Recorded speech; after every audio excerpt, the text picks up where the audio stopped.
everyone, welcome in Commerce classes by Ridhima Mishra. So in this video, we will talk about the advantages and limitations of accounting.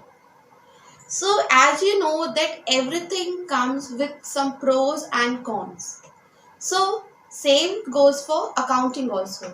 जो हमारी accounting भी है उसके भी कुछ advantages हैं और किसी के कोई advantages होंगे तो कुछ disadvantages भी ज़रूर होंगे. Okay, so let's get started. So the first one is assessment of tax liability. So जो हमारे टैक्सेस होते हैं जो हम गवर्नमेंट को पे करते हैं वो किस पे बेस से होते हैं. हम अपनी सेल्स के ऊपर पे करते हैं, हम अपनी इनकम्स के ऊपर पे करते हैं. जैसे हम लोग भी टैक्स पे करते हैं, किस पे करते हैं? अपनी इनकम पे.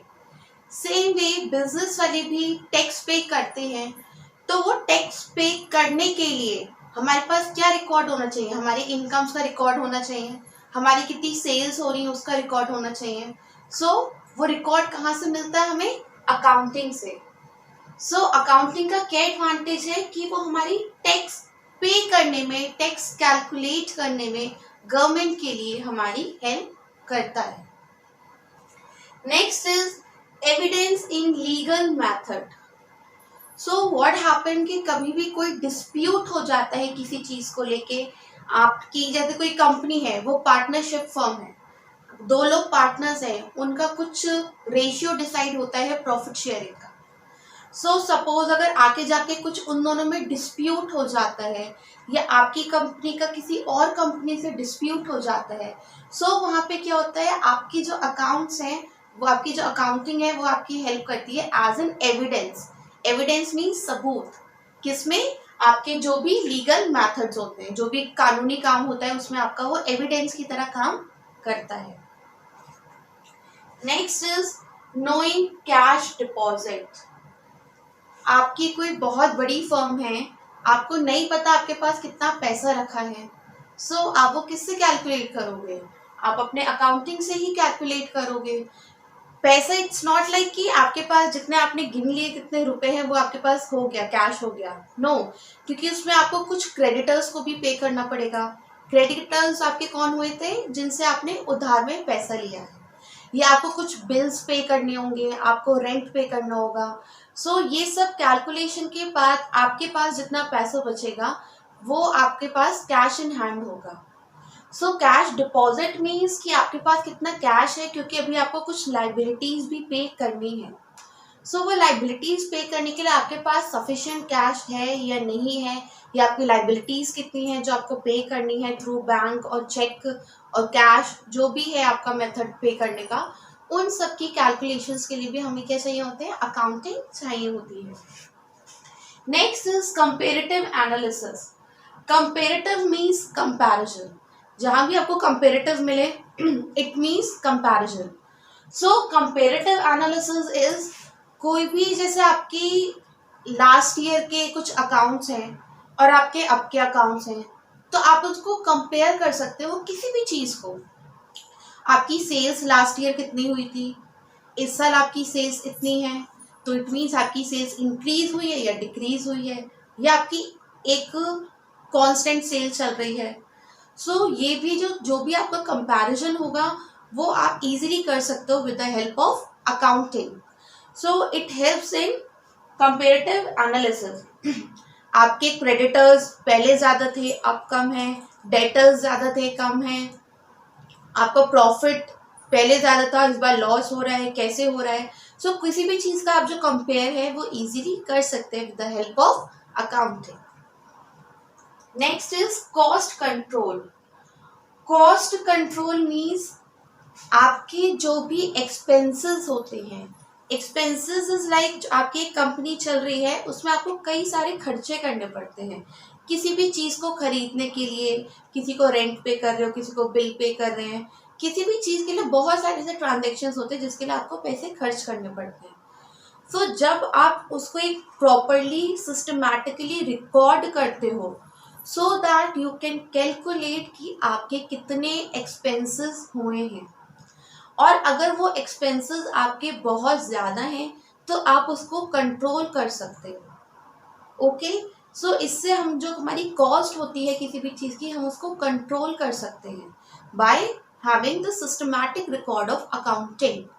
So with the help of accounting, we can control our cost. So this is one of the advantage of accounting. Yes, there are several advantages more, like you can came to know the financial position of your business. Advantage एक क्या है आपका कि accounting की help से आप अपने business की फाइनेंशियल पोजीशन निकाल सकते हो। फाइनेंशियल पोजीशन इज कि आपके पास कितना कैश है, आपको कितनों से उधार लेना है, कितनों को उधार देना है, आपके पास कितने एसेट्स बचे हैं, आपकी मशीनरी वगैरह कितनी है। सो इन सब की कैलकुलेशन भी, आपकी फाइनेंशियल पोजीशन भी कौन बताता है? अकाउंटिंग बताती है। So there are some more objectives which I have taught you in my last video. I'll put the link in the description box. You can go through the video. So कुछ objectives ऐसे हैं जिसको हम advantages में use कर सकते हैं just by changing some language. Okay. So here we are done with the advantages of accounting. So let's start with some limitations also. As I told you that everything has pros and cons. So अगर advantages हैं तो कुछ disadvantages भी जरूर होंगे। So the first one is influenced by personal judgement. So what happen, जो हमारी accounting होती है वो पर्सनल जजमेंट से इन्फ्लुएंस हो जाती है। अब इन्फ्लुएंस कैसे हो जाती है? सपोज मेरे पास एक ट्रक है, आई हैव अ फर्म, और उसमें एक मेरे पास ट्रक है। सो ट्रक को मैंने पहले खरीदा था 10 लाख में, जस्ट एस्टिमेट। सो हमने उसको 10 लाख में वो एक ट्रक खरीदा था। ओके, फिर उसको 1 साल हो गया है। जब 1 साल हो गया है तो अब उसमें क्या लगेगा? डेप्रीसिएशन। डेप्रीसिएशन क्या होता है? Depreciation is decrease in the value of fix assets. जो आपके फिक्स एसेट्स होते हैं, अभी आप फिक्स एसेट्स यहाँ पे ट्रक समझिए, फिक्स एसेट्स का आपको कॉन्सेप्ट आप बाद में आगे वाली वीडियोस में पढ़ेंगे। सो जब डेप्रीसिएशन लगता है, अब डेप्रीसिएशन क्यों लगता है? आपने एक फोन खरीदा है, ओके, आपने उसको फोन को खरीदा 2019 में। अब आप उसको 2020 में अगर बेचने जाओगे तो क्या वो सेम रेट में बिकेगा? नहीं बिकेगा, वो आपको कुछ कम रेट्स में बेचना पड़ेगा। सो वो जो कम रेट्स हुए हैं वो आपका डेप्रीसिएशन है। डेप्रिसिएशन क्यों हुआ? क्योंकि आपके कांस्टेंट यूज से, आप उसको यूज कर रहे थे, उसकी वजह से डेप्रिसिएशन लगा। Same goes with fix assets in companies also. So जब मैंने ट्रक को खरीदा, उसको मैं 1 साल बाद उसमें कुछ उसकी कमी आएगी उसकी वैल्यू में, बट वो कितनी कमी आएगी, वो जो कितनी कमी आएगी वो पर्सन टू पर्सन अलग होती है। वो आपका जजमेंट है कि आपका फोन है, आपने उसमें 1000 कम करके बेचे हैं, आपने 2000 कम करके बेचे हैं, वो आपके ऊपर है, वो आपका पर्सनल जजमेंट है। सो वो जो डेप्रिसिएशन होता है वो पर्सनल जजमेंट की वजह से इन्फ्लुएंस हो जाता है। ठीक है, so accounting got influence by personal judgement. Next is based on accounting concepts. हमारे अकाउंटिंग के कुछ कॉन्सेप्ट्स होते हैं जिसके ऊपर बेस्ड हमारी अकाउंटिंग होती है। You will study all the accounting concepts in my upcoming videos. So let's talk about one concept, that is cost concept. Cost concept हमारा वो concept होता है जिसमें हम कोई चीज़ खरीदते हैं, हम उसी वैल्यू पे अपने पास उसको रिकॉर्ड करते हैं।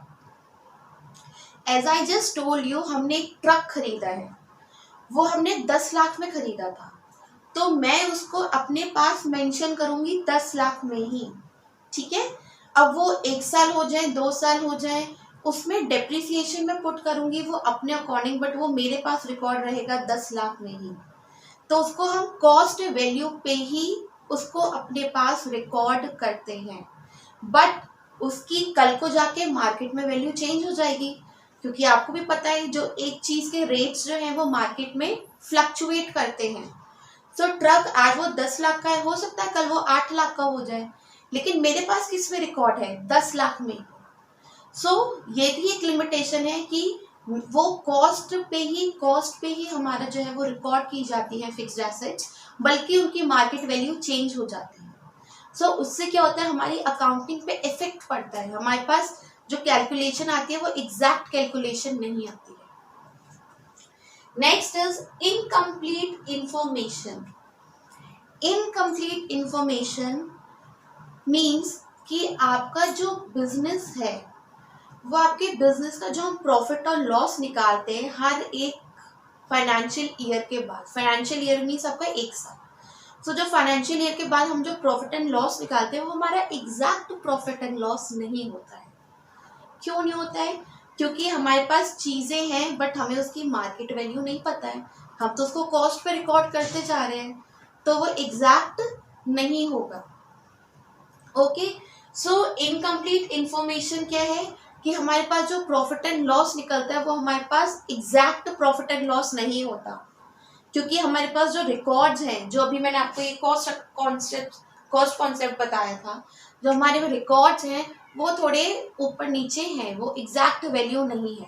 सो जब एग्जैक्ट वैल्यू वहाँ नहीं होगी तो आपका प्रॉफिट कैसे निकलेगा एग्जैक्ट। ओके, सो हमें कंप्लीट इंफॉर्मेशन कब मिलती है? जब हमारी बिजनेस क्लोज हो जाता है, जब हमारा फर्म क्लोज हो जाती है, only at that time we came to know the complete information or the exact profit and loss we got. Okay, so complete information कब मिलती है? जब हमारा जो बिजनेस है वो क्लोज हो जाता है, हमारा बिजनेस जब बंद हो जाता है। Okay, so the next is omission of qualitative information. So when I told you in my first video that in accounting we record only the transactions which we can measure in money, or we just record only quantitative informations. Quantitative informations वो informations जिनको हम quantity में major कर सकते हैं, जिसको पैसे में तोल सकते हैं।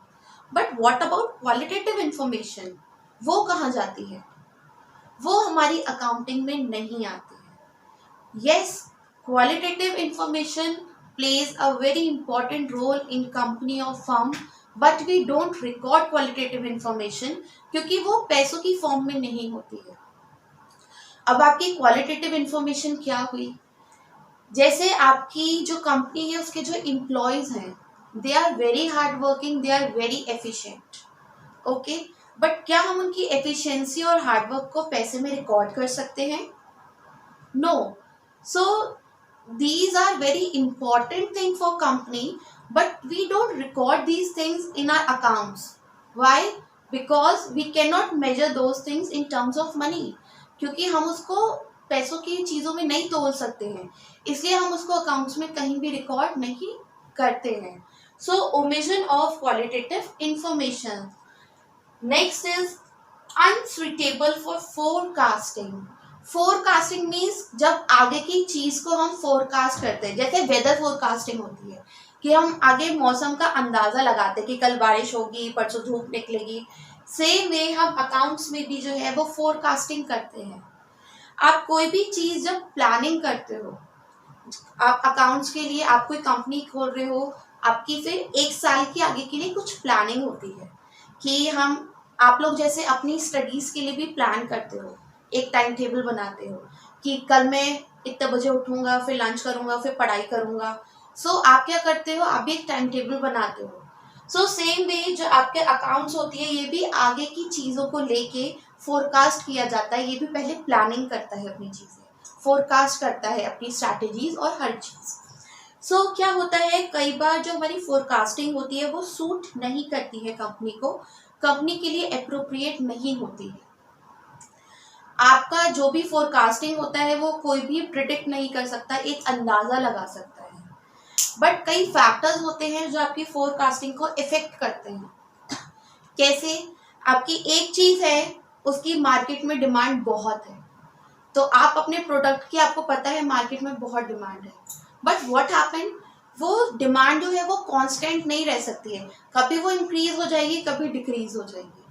ओके, सो आपने लेकिन फोरकास्टिंग की है तो ये सोच के कि आज मेरी मार्केट में डिमांड है कल भी होगी, but things got change.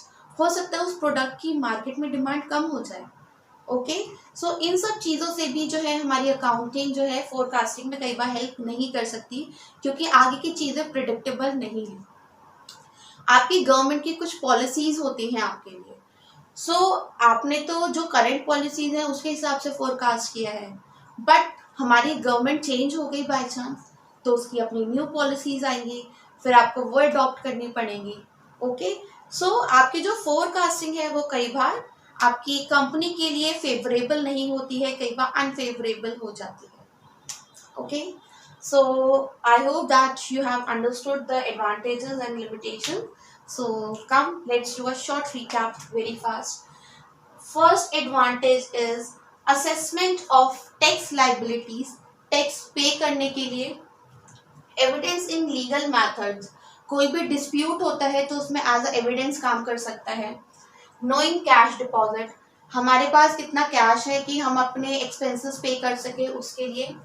Comparative analysis, last year current year में कंपैरिजन कर सकते हैं काफ़ी चीज़ों में। कॉस्ट कंट्रोल, हम अपने एक्सपेंडिचर्स और एक्सपेंसेस हम अपने कंट्रोल कर सकते हैं। Some limitations, influenced by personal judgement, person to person accounting जो है कई बार इन्फ्लुएंस हो जाती है इंसान की अपने पर्सनल जजमेंट से।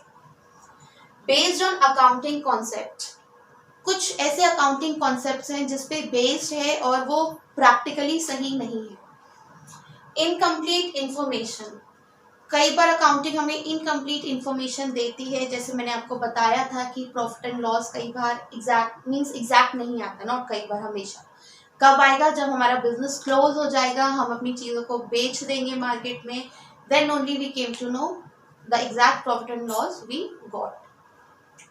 Omission of qualitative information, quantitative information हम रिकॉर्ड करते हैं बट क्वालिटेटिव इंफॉर्मेशन हम रिकॉर्ड नहीं करते।